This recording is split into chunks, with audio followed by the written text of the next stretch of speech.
a minha palestra hoje vai ser sobre a restauração do trono de Dom Pedro II, né, da coroação, e eu vou tentar ser um pouco mais prático, né, falando um pouco mais sobre as técnicas e aproveitando essa oportunidade para mostrar também, vou para o lado de lá, né, para mostrar também mas eu tenho que pegar isso aqui. Para mostrar também a parte ligada a materiais, uso de materiais, né? Porque a parte teórica, a gente tem sempre muita informação, mas essa parte prática, ultimamente, isso tem faltado, essa troca, né? Então, vou aproveitar esse período de tempo aqui para falar um pouco sobre isso. E, no caso, a técnica empregada decorativa nesse trono é o douramento.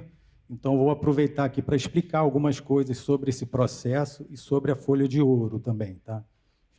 Espero que seja do interesse. Bom, aqui a gente tem a figura do trono, do momento da coroação, né, do Dom Pedro II. E aqui não está muito nítido, né?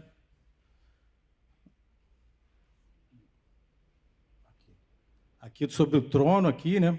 Temos ali essa imagem, esse quadro do Araújo Porto Alegre. E então aqui a gente pode começar a ver algumas imagens que retratam historicamente o que a gente vê hoje, né, da peça, né, e ter informações sobre como foi, como era, e fazer essa avaliação do que chegou até nós hoje, né. Aqui alguns detalhes sobre sendo histórico, né? A coroação. Então, a gente inicia aqui em 1841, com a coroação aqui em frente, no Paço, né? Aqui em frente, eu acho que foi a coroação, que a gente tem pelas imagens, né? Depois o trono foi para o Paço, né? Depois, aqui a gente vê alguns detalhes que a gente já não possui mais do trono, obrigado. Essa esfera aqui, provavelmente em porcelana, não sei, não houve uma documentação sobre o material, mas era muito utilizado, né, nos tronos, esse tipo de ornamento, né, para que pudesse dar esse acabamento ao braço do trono, né? E aqui esse quadro ele tem os detalhes mais realísticos entre as duas imagens que eu vou apresentar sobre a formação do trono. Não dá para ver muito bem, mas o estofado que a gente encontra ali do espaldar também, né? E o douramento e a talha decorativa ali do braço.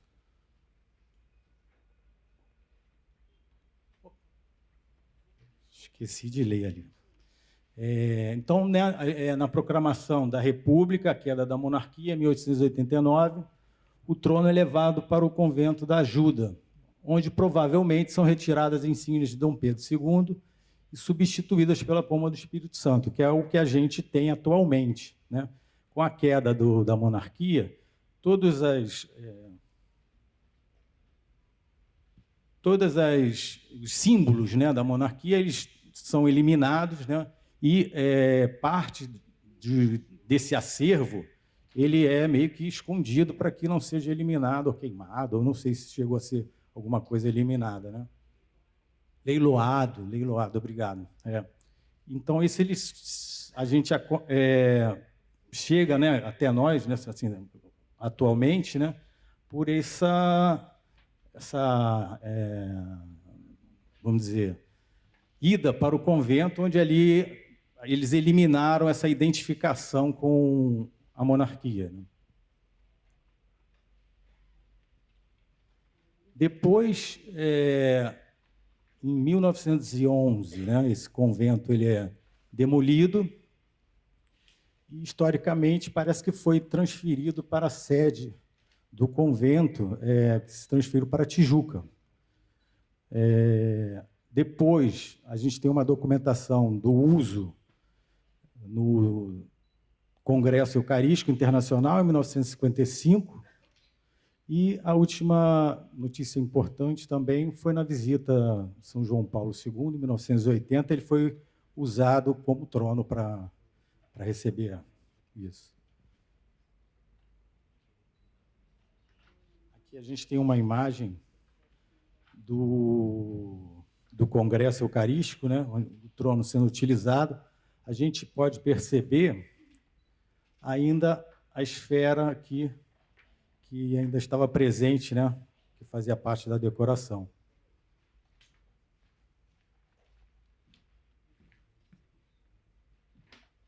Bom, eu vou dar um salto e vou falar um pouco agora do processo decorativo do trono, que é o douramento, né?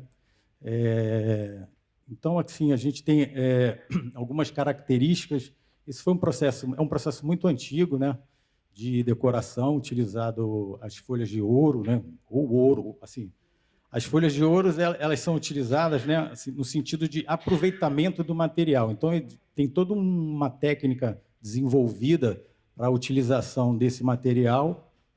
E aqui a gente pode ver uma gravura sobre um antigo ateliê de douramento, né?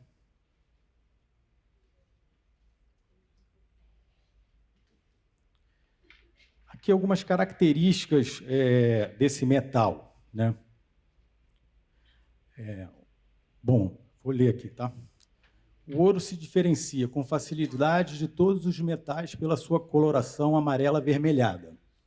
É mole, quase como chumbo, e entre os metais é um dos mais dúcteis e maleáveis, tanto que pode ser forjado em lâminas finíssimas de, não sei ler direito essa cifra aí, mas são muitos zeros, 2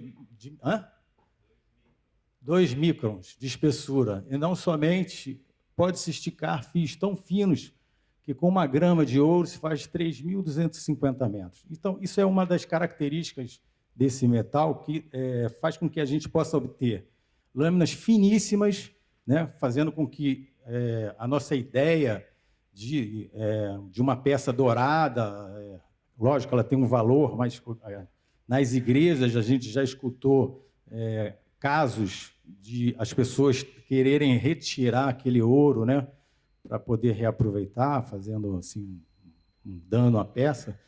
Mas as lâminas são muito finas, eles praticamente não são reaproveitáveis, né, visto essa propriedade que a gente tem de chegar a espessuras tão finas. Quando a gente olha a lâmina contra a luz, ela é quase translúcida, a gente vê uma iluminação esverdeada, dependendo da liga, né, na qual ela é feita.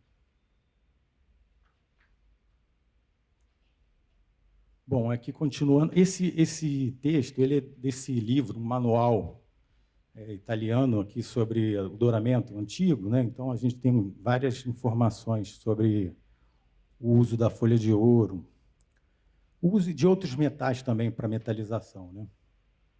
Bom, então aqui ele continua dizendo que não é utilizado no estado puro, justamente por ele ter uma dureza não tão acentuada, né, que a gente estava comentando, que ele parece com chumbo, né? Ele chega a ser mole, a gente pode moldá-lo facilmente. A não ser em casos muito específicos, mas quase sempre em liga com outros metais que lhe conferem maior dureza.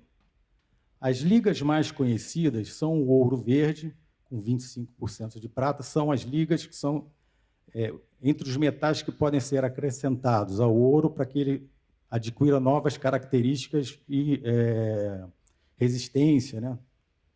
Então, a prata é sempre muito utilizada, né? O ouro folha morta, com 30% de prata, verde água com 40%, vai aumentando a porcentagem. O ouro rosado já entra um outro metal aqui, que é o cobre. O ouro inglês branco, 15% a 19% de prata e 6% a 10% de cobre. E o ouro branco, 45%, quase metade, né? O ouro branco de prata, né?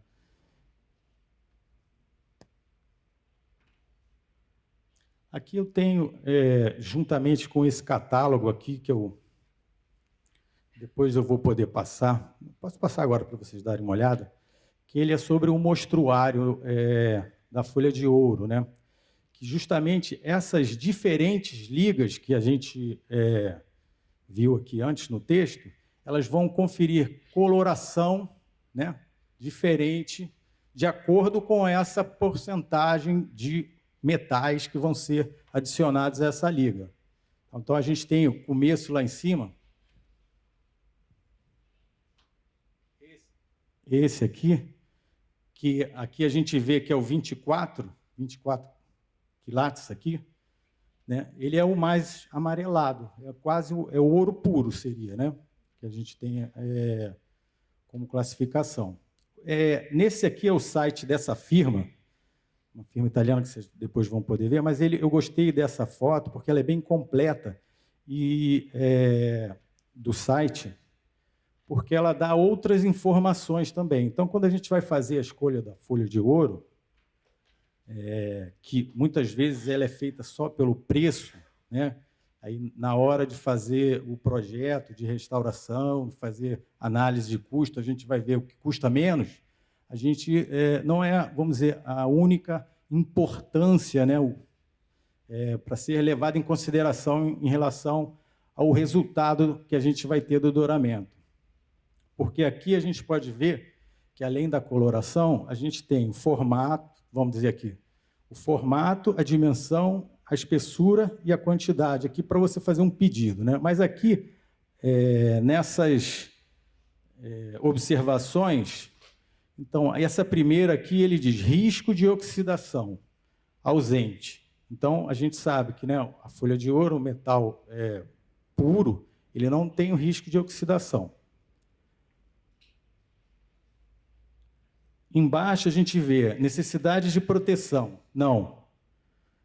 E aqui, se é aconselhado o uso externo? Sim. Então, isso já são indícios, né, que essa liga ela tem resistência. A gente não vai precisar proteger, a gente vai poder usá-las externamente, né? Então, isso é uma das características que a gente pode encontrar. Agora eu já vou passar para os mais conhecidos aqui, que esse aqui a gente já vai ver a setinha lá embaixo, aqui, ó, já está intermediária, né? Aqui são várias ligas, a gente tem várias colorações que depois vocês vão poder ver melhor aqui, né, essa diferença. Mas a gente já pode ver aqui como já mudaram algumas características aqui, olha. Então, o risco de oxidação já passou a ser baixo, do ouro 22, né? A necessidade de proteção ainda é negativa,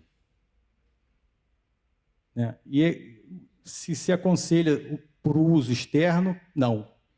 Então, a gente já tem uma indicação aqui de que um douramento de uma parte que possa ser exposta à área externa já não é aconselhado, né? Não é aconselhado, ou pelo menos que não tem um tipo de proteção, né? Que seria uma aplicação de um verniz protetivo, alguma coisa desse gênero. E aqui a gente tem a setinha aqui, né, um outro famoso, conhecido, né, que é o ouro branco, que a gente tem 18 quilates, está vendo? Lá em cima.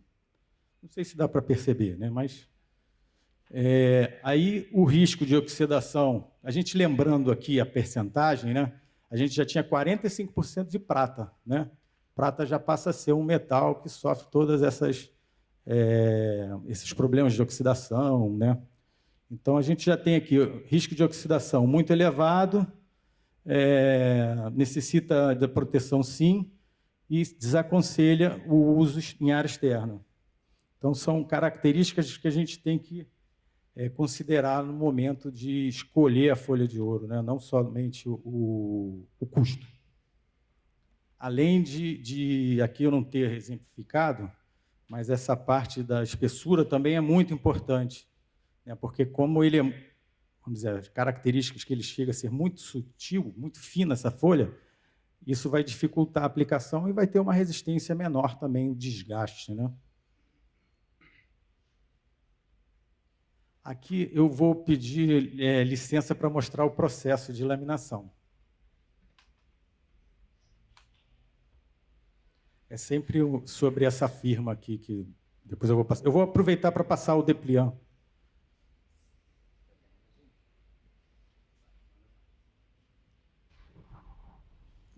Depois eu comento as fases aqui que a gente vai ver durante o filme.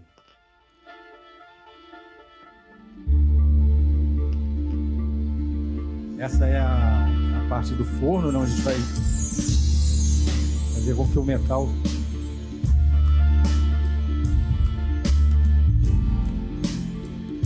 Aqui é a adição de outros metais.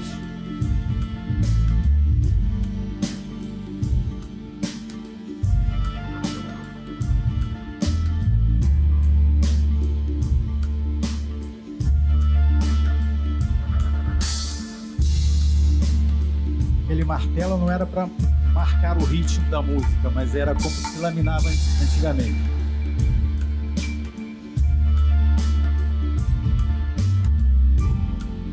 É a produção do lingote, né?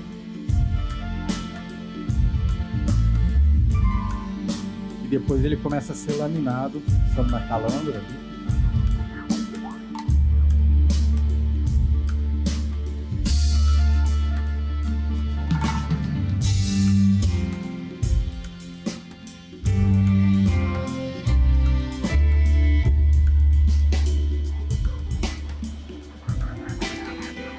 Aqui sim, o início do processo. Vocês viram o tamanho que era a folha? Mas já chegou a um tamanho maior, né?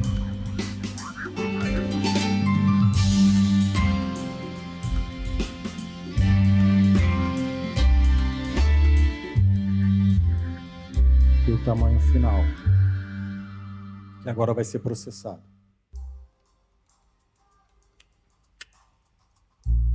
Quando a gente vê essa parte, todo mundo que trabalha com ouro fica impressionado pela facilidade que elas têm, né, de manuseio.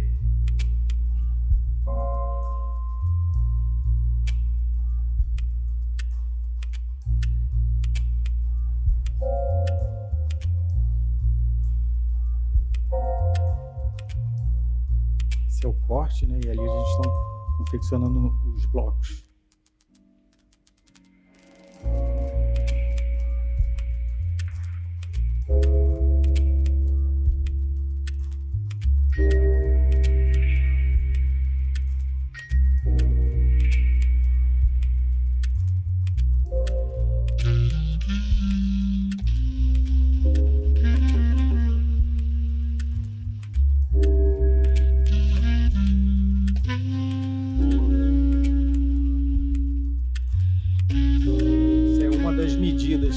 Eles são vendidos, né? Temos várias medidas. Várias não, mas 2 ou 3.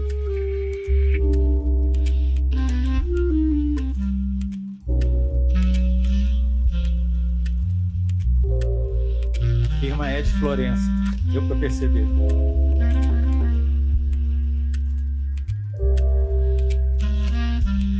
Essa aqui é uma parte do entalhe, né? Que a gente está fazendo a madeira, então a utilização também para objetos novos.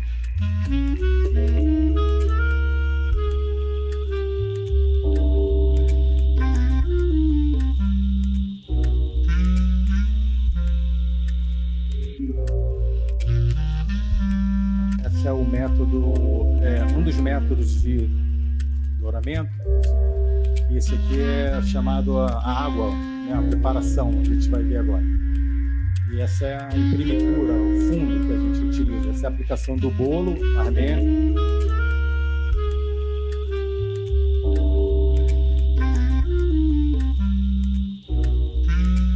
Aplicação de água e a deposição da folha.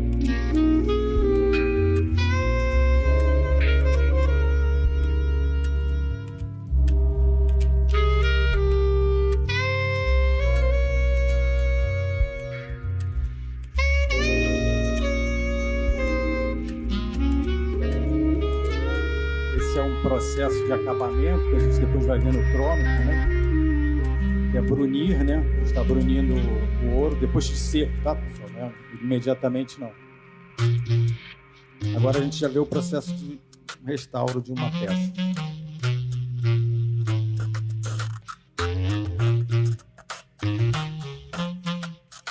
A diferença ali da coloração das duas camadas de bolo que a gente está vendo, uma mais amarelada, uma mais vermelhada.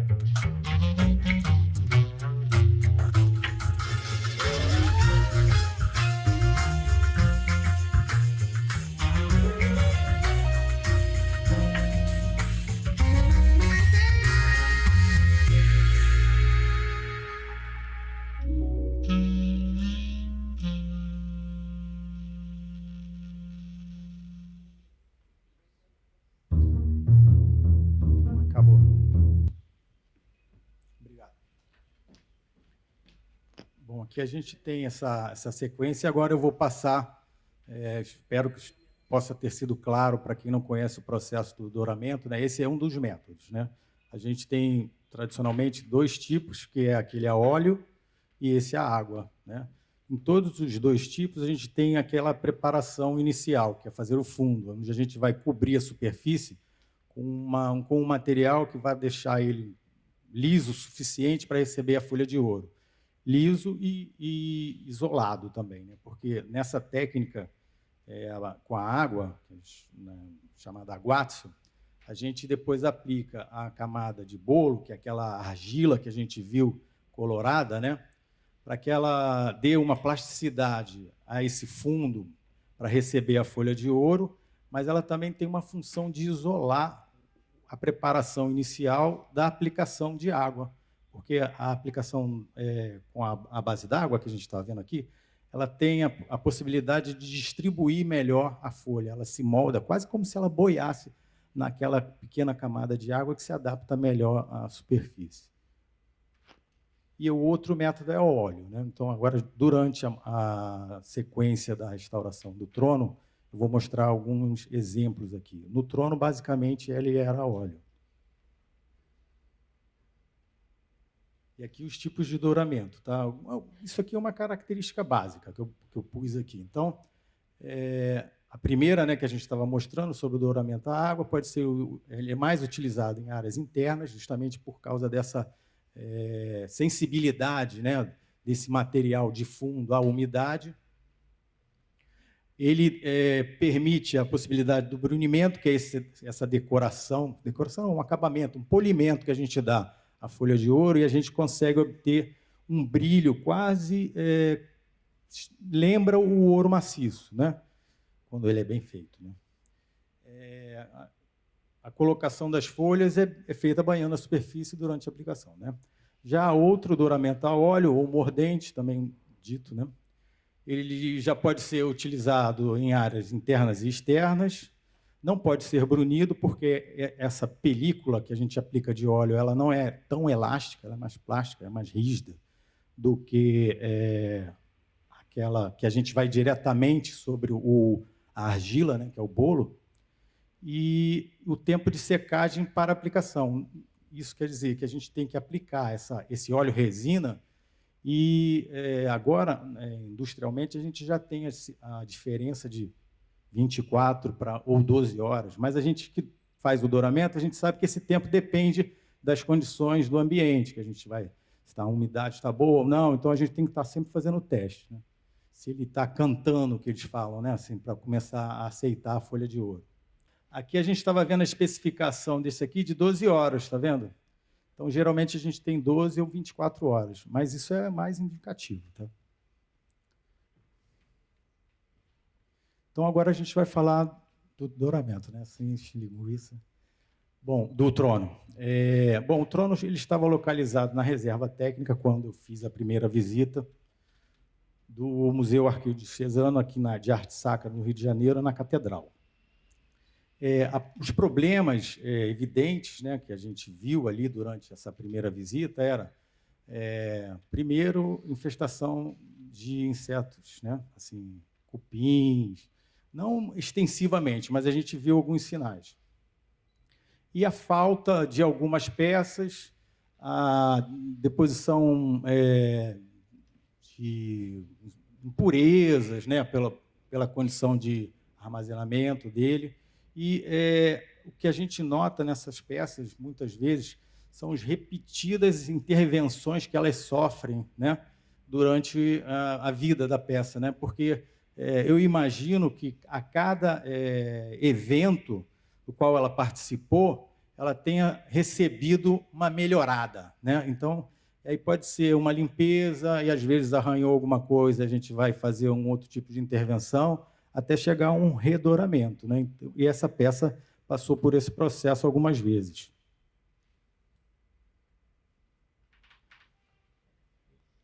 Aqui a gente tem a marca daqui, né, dizendo que ela é pertencente ao Mosteiro da Ajuda, tá?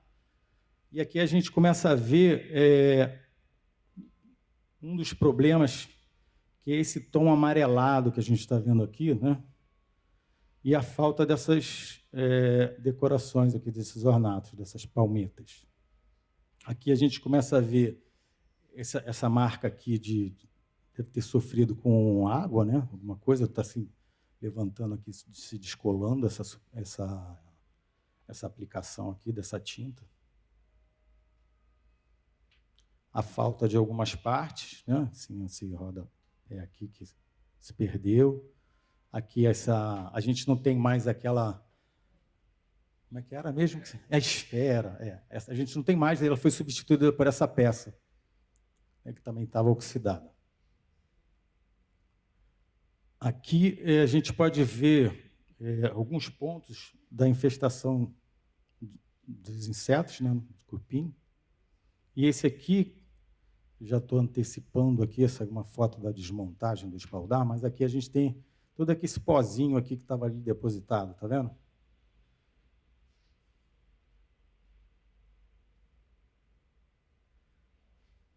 Aqui algumas perdas também, né? E a parte bem escurecida, né? Que a gente está vendo aqui do douramento, o último feito. E aqui são detalhes do braço, né? Que a gente está vendo aqui, que era a parte que fica mais à vista junto com o espaldar, né? Então, aqui a gente pode perceber que, com o passar desses anos, ele já sofreu um tipo de intervenção. Então, isso aqui provavelmente já foi redorado algumas vezes, essas partes centrais dos ornatos aqui. E essa moldura externa, a gente vê que ela ainda tem um certo brilho, né? Então, isso indica um douramento brunido, né? Ela já tem um acabamento diferente. Então, a gente pode perceber que aquilo ali, talvez, né, possa ser original. Sim, sim. Talvez possa ser original. Ou então foi redorado à base de água para que ele pudesse ser brunido novamente. O problema dessas áreas aqui que a gente encontrou, que a gente decidiu refazê-las, né, é que esse douramento que foi feito, ele provavelmente com o uso de, não sei qual tipo de mordente a óleo, ele parece ter migrado. Então, ele começou a aparecer, dar essa oxidação escura, e aí superando a própria folha de ouro, que é que a gente estava falando, a espessura da folha de ouro, ela não é impermeável, né? Ela deixa passar um pouco dessa substância. Então, com o tempo, aquilo ali também vai oxidando e vai escurecendo. Além disso, o uso de vernizes, né, protetivos aplicados sobre o douramento, para que o tipo que a gente viu também na especificação, né, precisa de proteção, não precisa de proteção. Então, o uso desses protetivos, eles também podem se alterar e escurecerem assim também, né? Então, a gente viu que eles estavam já bem degradados. A leitura era assim, da foto não dá para perceber quanto escuro eles estavam assim em relação a essa leitura. Aqui a parte do fundo do espaldar, do assento, tá vendo? A gente vê essa parte aqui bem amarelada, né? Onde a gente vê essa alteração, chegava a ser muito forte essa impressão de verniz, envernizado, sabe? Aqui a parte das pinhas aqui, de metais, né? Também que a gente está... Aqui que a gente está vendo aqui que ele já estava... Ele foi redorado, tá vendo? Por cima também. Provavelmente aqui, no caso, o metal, ele quase sempre é com um mordente, né? À base de óleo. Então, ele já estava também oxidando, né? A gente já vê que ele estava escurecendo. E aí, a gente, então, o que a gente... Aqui a falta de alguns ornatos quebrados. Essas peças, elas são externas ao espaldar, né? Essa coroa que formava o espaldar, e elas são muito frágeis, porque elas estão fora da área do trono. Então, qualquer coisa que passava ali levava embora essa decoração. São de madeira. Madeira revestida, né? Dourada. Aqui algumas peças que tinham se soltado, que a gente recuperou.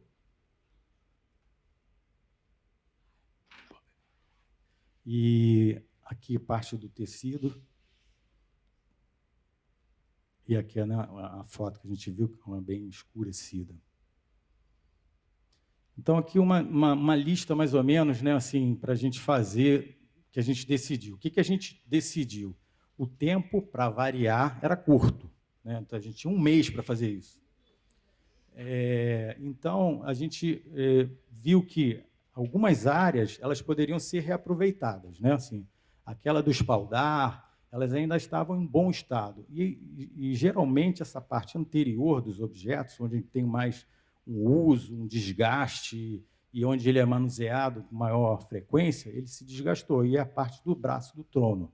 Então, ali, onde estava muito escurecido, que vocês viram nas fotos, a gente decidiu redorar, pelo menos a parte do ornado.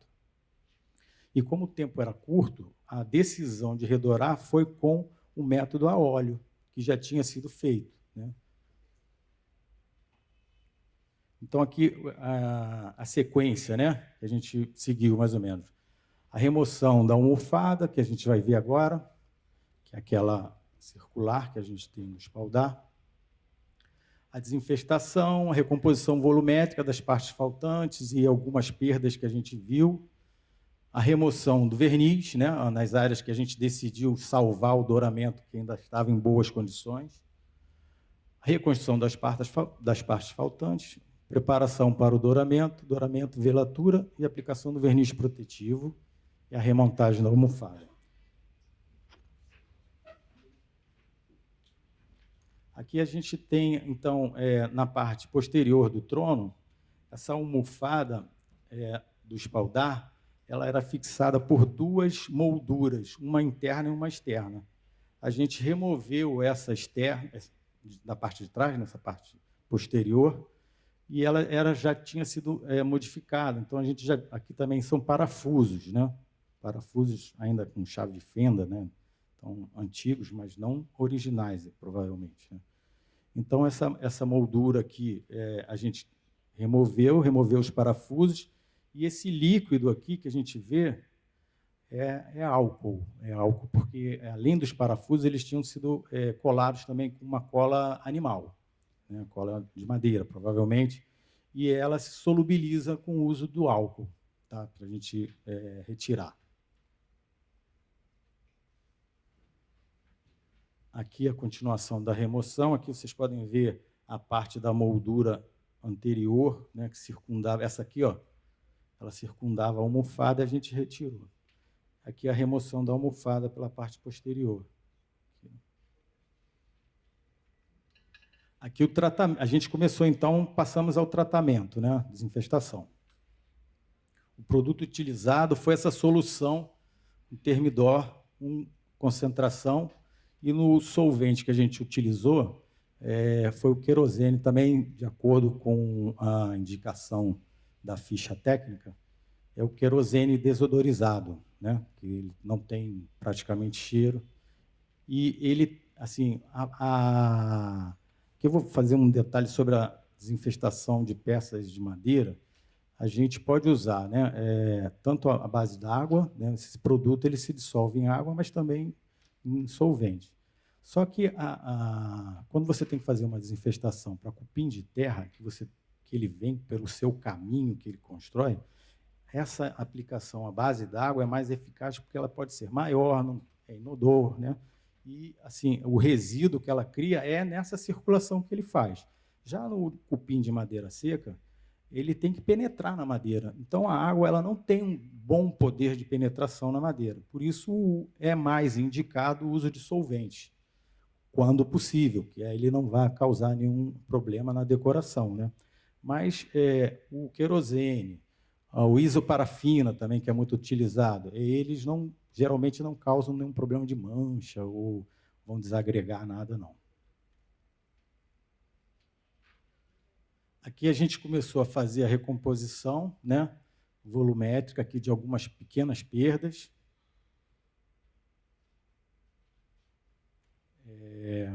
E para essas partes que faltavam, eram pequenos quebras, alguns pedacinhos minúsculos, né, assim.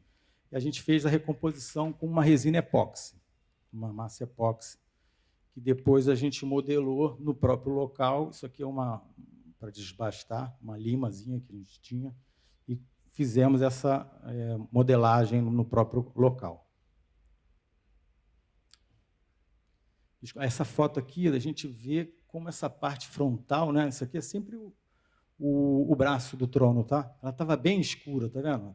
Às vezes dá para a gente ver. Então, a gente tentou limpar também, mas o êxito não foi satisfatório. Então, daí a decisão de redourar.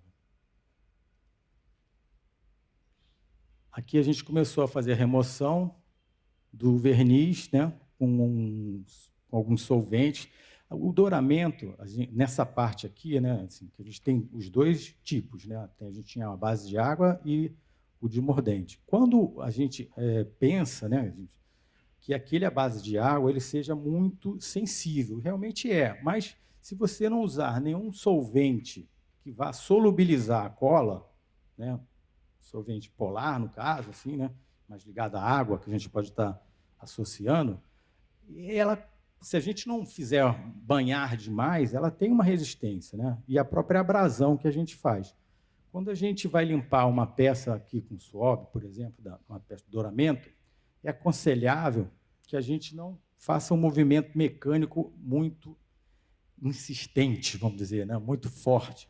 E que a gente, às vezes, tem esse esfregamento do suave, mas no caso do douramento, é mais que a gente use um rolamento do suave, sabe? A gente vai banhando isso e removendo.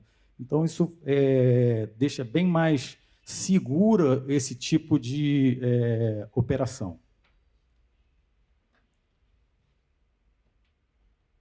Aqui é a continuação, que a gente já começa a ver, né, a eliminação desse... Está vendo a camada do verniz amarelado? Aqui a gente já vê o douramento, que provavelmente é aquele original, porque essa parte ela fica um pouco mais protegida, porque o espaldar ele é bem profundo, então ali não deve ter acontecido muito manuseio ou tipo de intervenção, né? Ele acabou se protegendo.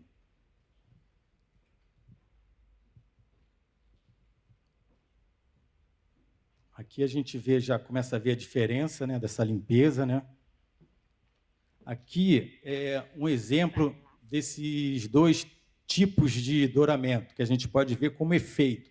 Esses dois tipos eles podem ser usados também para criar um efeito decorativo. Que a gente está vendo que essa superfície ela tem um brilho e essa de fundo não tem. Né? São brilho, todas as duas têm, porque é folha de ouro, né? Mas assim, uma é mais acentuada, a outra não. Aqui, na parte de superfície, onde tinha as esferas, né? Vou correr. A gente conseguiu ver a parte do douramento original. Aqui ele tinha sido recoberto, né? E a gente decidiu, pelo menos nessa parte aqui, voltar ao original. Vou ser mais rápido. E aqui a gente está vendo o exemplo, né? A gente removeu essa camada, a gente foi tirando o verniz e conseguiu remover a camada desse douramento que tinha sido aplicado sobre o original. E aqui a gente pode ver que ele era brunido, tá vendo? A gente vê o desgaste no brilho. A folha está desgastada, mas a gente percebe aqui o tipo de douramento. Vou correr, desculpe. Aqui as partes faltantes, que a gente viu que Isso aqui é uma técnica bom, eu vou pedir aqui, desculpa a minha... Mas a pastilha fiorentina, né, que é aquele uso de você fazer um molde e reproduzi-lo, né? Então, não era uma talha na madeira, ela tinha um espaço e ela se reproduziu, como a gente tem nas molduras constantemente, né? Então, aqui embaixo também era assim. A gente aqui está tirando o molde para poder reproduzir. Aqui, um dos ornatos foi feito sempre com a resina, tirando o molde aqui de silicone, uma das palmetas que faltava. A continuação, aqui o friso que a gente fez. Aqui a aplicação, né, onde a gente reproduziu. A peça aqui depois que foi aplicada. Vou dar uma adiantada, tá? Depois a gente faz perguntas. Então. Aqui, do outro lado, aquele friso, né, do rodapé que estava faltando. A aplicação do fundo aqui, que a gente fez também, porque essa peça não tinha, a gente reproduziu. Aqui, sim, aí substituímos por madeira tratada. Aqui um teste de douramento, né? Aqui esse é o fundo que a gente aplicou. Daí a gente fez alguns testes aqui de tempo de secagem. E aqui um outro teste. Essas duas colorações, elas são imitando o bolo, né? Porque quando a gente aplica a folha de ouro, nas partes internas, a gente costuma deixar ela na tonalidade mais próxima da folha de ouro, porque é difícil, ainda mais no douramento a óleo, que a gente consiga preencher completamente toda essa superfície. Então, se a folha rachar ali, ela já está com fundo amarelado e não fica tão evidente. E aqui a preparação da parte que a gente decidiu dourar. Os dois produtos, aqui já começava a execução, que a gente tem que ter tempo, né? A gente tem que programar para que não seque antes da gente conseguir aplicar tudo. A deposição das folhas. Aqui o resultado, como ele começou a ficar, né? O douramento aqui do ornato. Você vê que já modificou a leitura, né, da parte decorativa frontal, né? Era isso que a gente queria, que voltasse a ter essa leitura, né? Porque são os símbolos, né, que a gente tem aqui, né, do Império. Então, isso era importante que ele voltasse a ter essa leitura. Aqui aquela faixa lateral que a gente passou, onde a gente fez um retoque, a gente faz uma velatura para que a folha de ouro nova se aproxime da tonalidade daquela original, né? Original, ou que a gente estava tendo como original. O verniz que a gente aplicou para proteger essa folha foi esse, o Laro, que é um verniz que ele tem uma excelente resistência a envelhecimento e é fácil de ser removido. Essa última é muito boa quando a gente escuta. Aqui o reinserimento da almofada. A peça depois, no retorno à exposição, que foi por isso que a gente tinha um mês. E aqui, os agradecimentos. Eu acho que acabou.